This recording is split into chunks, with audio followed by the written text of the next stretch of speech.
To be a carer is a privilege. It's because you are honouring that relationship that means so much to you. It's the ultimate gift, and you've had a privilege to be able to give that gift to somebody.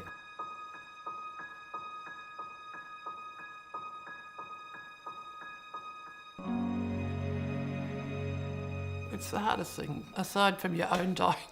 It's the hardest thing you could possibly do, to be full-time caring for you, particularly your partner, but I mean, it depends. Your spouse, I think, it's got particular things. Everything in your life is connected.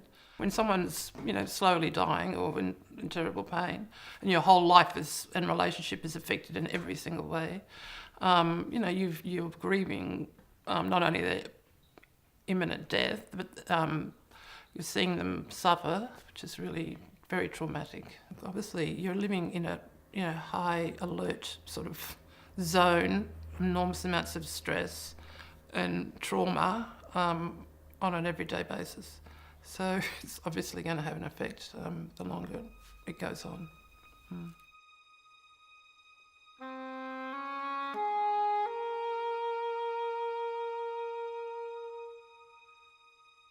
Well, you feel the full gamut of emotions, and I could talk for ages. Everything: shame, guilt, resentment, anger. I've always seen myself as not a person who would be very good at looking after people. To be a nurse would be absolutely at the bottom. It's always been of my list of things that I think that I would be any good at.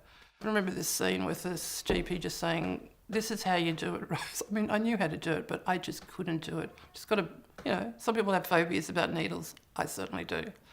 And I couldn't do it. I just burst into tears. So I never did it.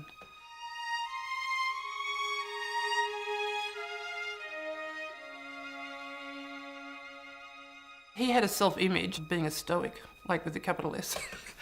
So, some people stoic, yeah. So it was a struggle just to make every day, as good as possible, and not think about the end. He would just say that, "I don't want to think about it." Yeah, it was very hard for me because I, wanted to talk about it. I was angry, I was furious. Sometimes, yeah. So, but I mean, that's how it is. That's how it was, yeah. I mean, one good thing about cancer or someone not dying, unexpectedly and quickly, is that you do have plenty of time to work out and to ensure, and this is important, that you say to that person what you will need to say, because whether it's just weaving it into the conversation here and there, or writing it down, on a card, or email or whatever. So I did all those things, which is really important. But even now, you still have regrets that you didn't say all the things that you would have liked to have said.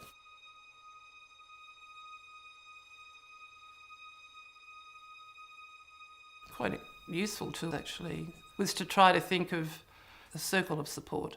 So circles of support. So you're in the centre, needing you and the person you're caring for, and who out there, like everyone, neighbours, family, professionals, can possibly provide some support. And that might be just like someone to come and sit, there while you can go and do something else. They'd say things like, you people are the salt of the earth. You know that, don't you? You are just, what a generous act it is to be a carer, which I just thought was a lovely way to frame it, and was quite helpful, really. And if people tell you that you should be proud of yourself and give you that praise and affirmation, well, it helps.